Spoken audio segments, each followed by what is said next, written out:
Assalamualaikum. This is Mohammad Faisal Sumro from Faisal English Grammar YouTube channel. First of all, I would like to welcome to all of you in my channel.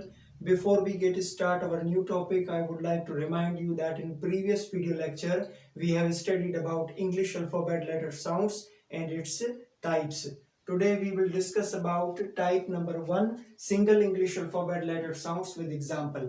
आज हम अंग्रेजी हरूफ तहजी के हरफों की वाहिद आवाज़ों की मिसालों के साथ स्टडी करेंगे। प्रीवियस वीडियो लेक्चर में सिर्फ हमने इंग्लिश अल्फाबेट लेटर साउंड्स को समझा, सिंपल डेफिनेशन सिंपल एग्जांपल के साथ। उसके बाद इसकी जो 3 टाइप्स थी वो मैंने आपको बताई। नंबर 1 टाइप की डेफिनेशन एग्जांपल आपको समझाई। उसके बाद A to Z जो उर्दू की आवाजें थी वो भी आपको समझाई। आज हम सिर्फ A से लेकर H तक लेटर्स के उर्दू हरफों की आवाजों की एग्जांपल्स के साथ स्टडी करेंगे, क्योंकि टाइम जितना कम रखेंगे अपने वीडियो लेक्चर का उतना आपको ज्यादा समझ में आएगा। यानी हम स्लो स्टेप बाय स्टेप चीजों को सीखेंगे तो इंशाल्लाह बेस ऑफ लैंग्वेज यानी लैंग्वेज का जो बेसिक है उस पर आपकी अच्छे तरीके से ग्रिप हो जाएगी। हम चलते हैं। मैंने आपको बताया कि अंग्रेजी लेटर ए जो है वो हमें उर्दू के कौन कौन से हरफों की आवाज देता है। अलिफ, अलिफ जबर, अलिफ मद आ, ए, आइन, हमजा और जबर की आवाज देता है। सबसे पहले ए हमें अलिफ की आवाज देता है, जैसे ALLAH अल्लाह, तो अल्लाह में ए हमें अलिफ की आवाज दे रहा है। ए हमें अलिफ जबर की आवाज देती है, जैसे AKBAR अकबर, अकबर में ए हमें अलिफ जबर की आवाज देती है। ए हमें अलिफ मद आ की आवाज देता है, जैसे AMEEN आमीन, तो आमीन में ए जो है वो अलिफ मद आ की आवाज दे रहा है। ए अपनी भी आवाज देता है ए की, ANY एनी में ए जो है वो अपनी आवाज दे रहा है। ए हमें आइन की आवाज देता है, जैसे ARIF आरिफ, तो यहाँ पर आरिफ जो है वर्ड में ए जो है वो आइन की आवाज दे रही है। इसी के साथ ए हमें हमजा की आवाज देती है, जैसे साइन, साइन में SAAIN, जो दूसरी ए है वो किसकी आवाज दे रही है, हमजा की आवाज दे रही है, जबकि पहली ए जो है वो अलिफ की आवाज दे रही है। ए हमें जबर की भी आवाज देती है, जैसे HASSAN हसन, हसन में हे के ऊपर और सीन के ऊपर जबर है, तो ये दोनों ए जो है वो हमें जबर की आवाज देती हैं। अब हम चलते हैं बी की तरफ। बी हमें बे की आवाज देती है, जैसे BOLD बोल्ड, बोल्ड में बी जो है वो बे की आवाज दे रही है।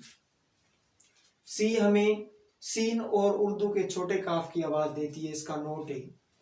Actually, English letter C gives us Urdu letter sound of kaf, छोटा काफ.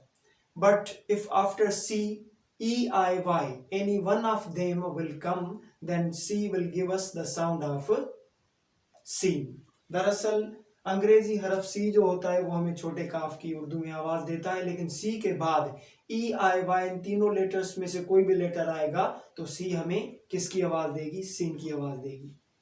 हम चलते हैं सबसे पहले सीन की आवाज, जैसे CELL सेल, तो यहाँ पर देखें कि सी के बाद ई इस्तेमाल हुई है तो किसकी आवाज आई है, सीन की। इसी तरीके से अगर सी के बाद EIY इन तीनों लेटर्स में से कोई भी लेटर आएगा तो उसमें सी जो है वो हमें किसकी आवाज देगी, सीन की आवाज देगी।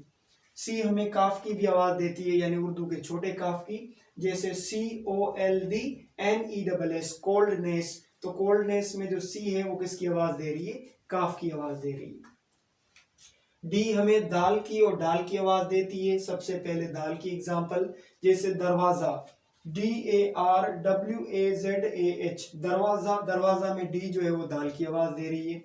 डी हमें डाल की भी आवाज देती है, जैसे DOCTOR डॉक्टर और डॉक्टर, तो डी हमें किसकी आवाज दे रही है, डाल की आवाज दे रही है। ई हमें जेर की आवाज देती है, अपनी ई की आवाज देती है, ए की आवाज देती है, हमजा की, आइन की, छोटी ए की, बड़ी ए की आवाज देती है।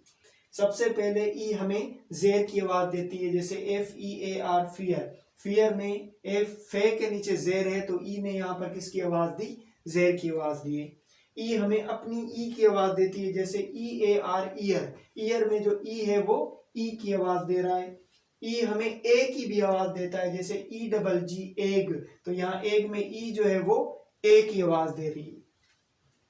ई हमें हमजा की आवाज देती है, जैसे साइन, SAEIN साइन, तो वहां पर आपने पढ़ा SAAIN, यहाँ पढ़ रहे हैं SAEIN।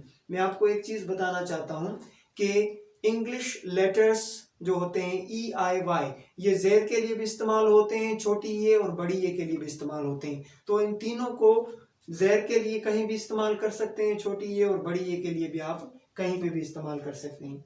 तो साई में जो ई है वो हमें किसकी आवाज दे रही है, हमजा की, जबकि आई हमें ये की आवाज दे रही है और पहली ए जो है वो हमें अलिफ की आवाज दे रही है। इसी तरीके से ई हमें उर्दू में आइन की आवाज देती है, जैसे EID ईद। तो आप देखेंगे ई यहाँ पे किसकी आवाज दे रही है, आइन की आवाज दे रही है। इसी तरीके से ई छोटी ए की आवाज देती है, जैसे MAHE माही।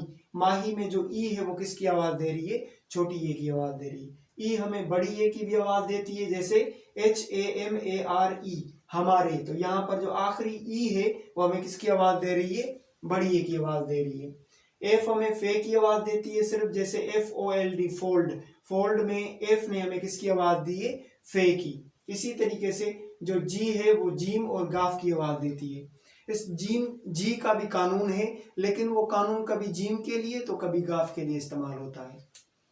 अगर जी के बाद EIY आएंगी तो कहीं कहीं कुछ लफ्जों में ये कानून जीम के लिए इस्तेमाल होता है और कहीं कहीं जी के बाद EIY इस्तेमाल होती है तो वो गाफ की आवाज के लिए इस्तेमाल होती है। यानी ये एक कांस्टेंट कानून नहीं है जीम के लिए, बल्कि इसी कानून से कभी कभी कुछ वर्ड्स में जी के बाद EIY इस्तेमाल होती है तो गाफ की भी आवाज निकलती है। इस तीनों लेटर्स के अलावा, यानी जी के बाद अगर EIY इस्तेमाल नहीं होंगे और बाकी जो इस्तेमाल होंगे तो उसके साथ जो जी है वो हमें किसकी आवाज देती है, गाफ की आवाज देती है। अब हम चलते हैं इस उसूल जो कि कांस्टेंट नहीं है उसके साथ एग्जांपल देते हैं कि जी हमें जीम की आवाज देती है, जैसे GERM जम। आप देखेंगे कि जी के बाद ई इस्तेमाल हुई है तो किसकी आवाज दी है, जीम की। लेकिन इसी कानून से एक और वर्ड है GET, तो यहाँ पे जी के बाद ई इस्तेमाल हुई है तो गेट बन रहा है। तो यहाँ पर यही कानून हमें गाफ की भी आवाज देता है कुछ वर्ड्स के अंदर। और इस कानून के अलावा जी हमें किसकी आवाज देती है, सिर्फ गाफ की आवाज देती है, जैसे GOAL गोल। तो गोल में जी जो है वो किसकी आवाज दे रही है, गाफ की, क्योंकि जी के बाद EIY इस्तेमाल नहीं हुए हैं।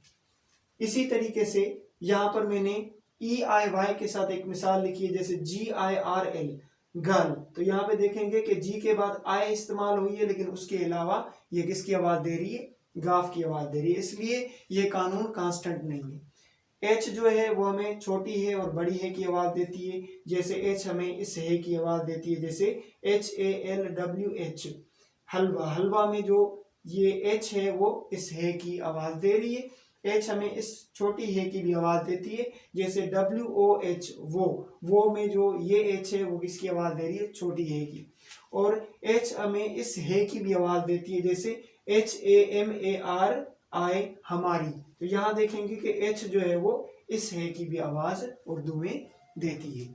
आज का ये simple single English alphabet letter sounds with example A से लेकर एच तक, उम्मीद है कि आपको सिंपल तरीके से समझ में आ गया होगा। इंशाल्लाह इन अपकमिंग वीडियो हम एच के बाद आई से लेकर जी तक बाकी लेटर्स के उर्दू साउंड्स की स्टडी करेंगे विद एग्जांपल। और इसी तरीके से इंशाल्लाह हम अपने double English alphabet letter sounds और triple English alphabet letter sounds को सिंपल तरीके से स्टडी करने की कोशिश करेंगे।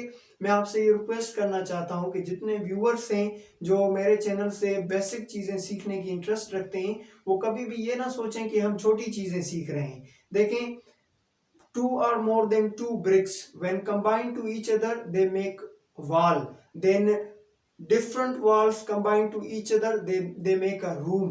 इस तरीके से बिल्डिंग तैयार हो जाती है। तो ये बेसिक है, इसको सीखने में आप शर्म नहीं करें। इंशाल्लाह ताला स्टेप बाय स्टेप हम इनिशियल बेस ऑफ लैंग्वेज को स्टडी कर रहे हैं, फिर इनिशियल ग्रामर को स्टडी करेंगे। इसी के साथ आगे चलकर हम इंशाल्लाह ताला एडवांस लेवल के टर्म्स एंड कंडीशंस को स्टडी करेंगे, जिसके जरिए आपकी जो स्पोकन लैंग्वेज है, इवन आपकी जो रिटन लैंग्वेज है, यानी जो कंपोजिशन है, वो भी आपकी बेहतर हो जाएगी। इसी के साथ सर मोहम्मद फैसल सुमरो को इजाजत दीजिए। अल्लाह हाफिज।